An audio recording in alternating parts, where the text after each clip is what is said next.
What was the experience like on stage today, reflecting on the 15 years of television, which obviously you haven't been on the whole time, but your husband has, so it's been your life for that whole, your family.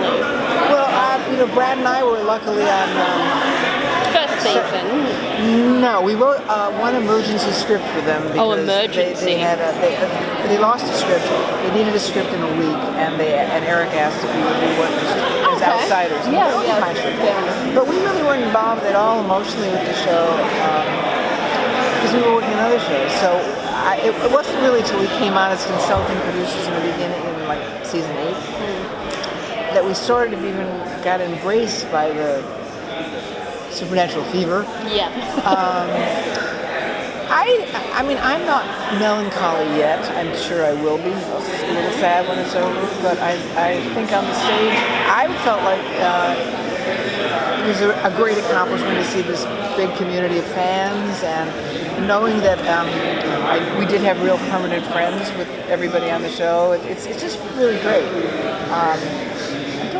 I felt like the odd thing that I kept flashing back on is when Eric first came to meet Bobby, and they were deciding if they were going to do the show together, because Eric had created it, but he needed a showrunner, and so he and Bobby had multiple meetings, and I sort of stayed in the background. I had my own life, I didn't care, but this guy would come in and out of our house, and I think, how hard is it to just decide? You guys either like each other or you don't. But they had multiple meetings at the house, and then Eric would leave, and I didn't even know this guy. And he was very young. He was young and kind of shy, and very, very mannerly and very sweet, but very retiring. And I thought, someone's going to eat him up. And then they married. They had this good relationship as partners, and I grew to really respect each other. Took this leap of faith. So here I am in Hall H with a million people, and it's all these lights, and there's this accumulation of goodwill and loyalty about this show that was just in my living room. Like 15 years ago, these two guys were just talking in my room about, do you think we should do this together? Do you think you can work with me? Do you think we can respect each other? What's your story? What's my... it just started out as like this little idea. And then it became this thing in record time.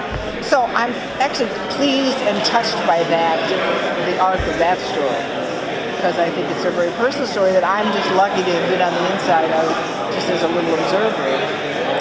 And seeing how much Eric grew as a very dynamic, confident, creative showrunner, and that he had such a good relationship with Bobby. I thought that doesn't always happen.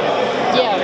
Speaking of Eric, is there going to be any opportunity for him to come back and write an episode or be involved in the final season? I don't think I know he and Bobby are having dinner this week with Andrew, but I think Eric is so busy. He's doing another series. Yeah, he's doing The Boys, so he did Timeless. He's all over the place. And he's busy. It's not like he doesn't take the work seriously. So he just has limited amount of stuff. And I think he's just very comfortable with who's doing the show now. So I don't think he has unfinished business. Good. But I'm reading his mind. I don't know. I know there's a point for all of us as fans where the show became something truly special and not just a genre show for us. Do you remember what point it was where you noticed that the fan base was truly loyal and really loved this show more than just viewership? I think I came really late to that party because I think I came up here on some jaunt. I don't know what. I wasn't on the show. I think I came up for some event, and I just saw the enormity of the fans here, and which is not the same in LA. LA is a little more. Well, it's just more diffuse. There are more shows, but there was something about the Canadian thing that they were just went crazy. And then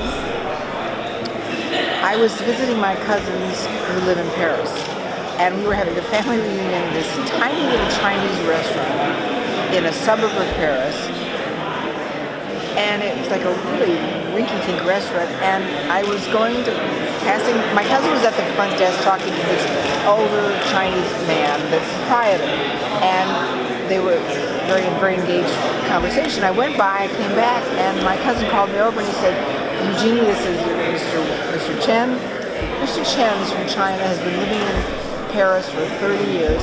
He's a devoted fan of Supernatural. When he found out he was beside himself. And I thought, what an oddity. Well, then we were in Africa, and I was sitting in a restaurant, and this busboy came over to me in Cape Town, and I just kept saying it, and he knew everything about the show. He knew stuff I didn't know. And then we just started going to more conventions, and I realized the conventions really nailed it. That this is like a phenomenon that I just didn't get. I was the last person to get. So I just saw it as an intimate, cleverly produced, fastidiously done show with really good people on board. And I found out it had this international energy that just blew my mind. I haven't stopped in airports. We had trouble getting on a plane once in Paris, and they said, she saw my name on the ticket. She said, Eugenie Ross-Leming. She said, oh, I'll get you on this plane. Does that loyalty make you feel like more pressure about what you owe to the audience to finish up this epic story? No, because it tells me we've done it right so far, and if we don't betray our own work ethic, and if we stay true to the work we've done, some people will be disappointed, some people's feelings will be hurt, some people will say, well, I thought that's not my fantasy of how it should end. But it won't be dishonorable. We will have respected everybody, including our own work. So I don't feel too bad about that. No. Guys, thank you so much. Thank you. Thanks, you guys.